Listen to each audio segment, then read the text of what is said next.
Komisi Pemilihan Umum mengundang partai-partai pengusung bakal Capres-Cawapres hadir dalam rapat hari ini. Pertemuan membahas hal teknis pendaftaran bakal Capres dan Cawapres. Sepekan jelang pendaftaran pemilihan Presiden 2024 pada 19 Oktober, Komisi Pemilihan Umum mengundang partai-partai pengusung bakal Capres-Cawapres rapat koordinasi. Tak cuma partai, koordinasi juga dilakukan dengan Kementerian Kesehatan, Kepolisian, Pengadilan Negeri, dan Komisi Pemberantasan Korupsi. Selengkapnya langsung dari Komisi Pemilihan Umum sudah ada rekan kami, jurnalis Kompas TV Dian Silitonga untuk laporan langsungnya. Jadi apa saja Dian yang dibahas dalam rapat koordinasi KPU dan partai pengusung bakal Capres-Cawapres?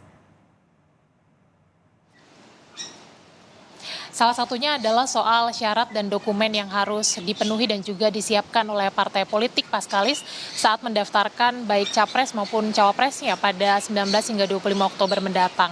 Nah, hal yang disosialisasikan oleh KPU kepada partai politik hari ini tentu adalah poin-poin yang terdapat dalam peraturan KPU.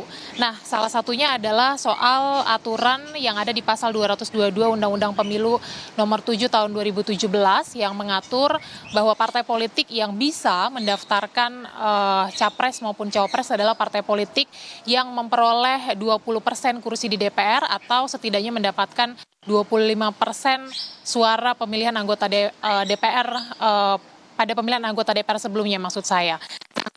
Tentu saja partai politik harus memastikan bahwa mereka memenuhi syarat tersebut. Dan kemudian juga salah satu yang akan disosialisasikan adalah aturan PKPU terkait dengan usia batas minimal Capres dan Cawapres yang dalam PKPU saat ini yang sudah disahkan meskipun juga pengundangannya masih dalam proses di Kemenkumham adalah diatur di usia 40 tahun.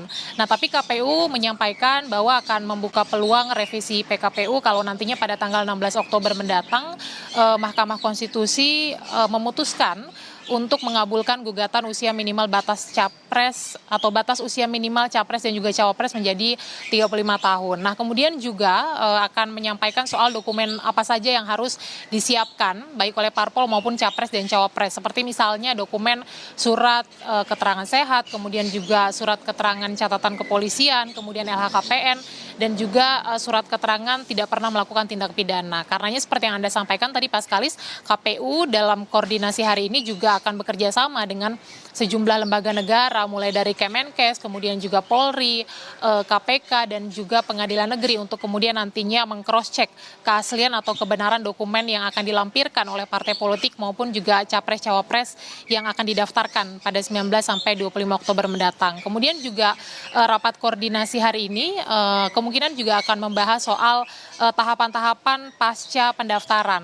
Nantinya akan ada tes kesehatan yang akan dilakukan mulai tanggal 26 hingga 27 Oktober, kemudian juga ada masa kampanye yang dimulai pada 28 November hingga 10 Februari, kemudian ada masa tenang 11 sampai 13 Februari sampai akhirnya hari pencoblosan 14 Februari 2024 mendatang. Nah, rapat koordinasi KPU dan partai politik baru akan mulai pukul 1 siang mendatang.